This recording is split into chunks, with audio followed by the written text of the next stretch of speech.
Hey everybody, Johnny Impreg here again with another episode of Casting Call with Johnny Impreg. This episode, my guest star is Godfrey and Wing's API, stands for Advanced Powertrain Impregnation. Now what that is, if you remember back in the day, the blocks used to be a lot bigger than the transmission cases. Times have changed and we've kept up with that. And we developed the Advanced Powertrain Impregnation to handle larger transmission cases.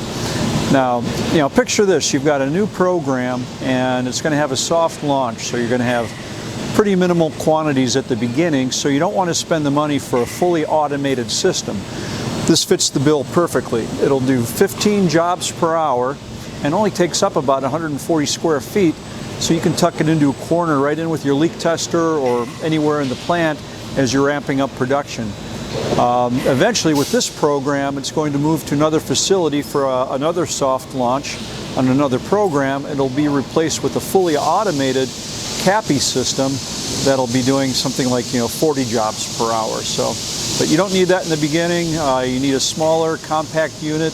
The API is for you. So I hope this is helpful for you. If you have any questions, please hit me up on WhatsApp or leave comments or questions below, and you can always hit me up on LinkedIn as well. So as always, bye for now.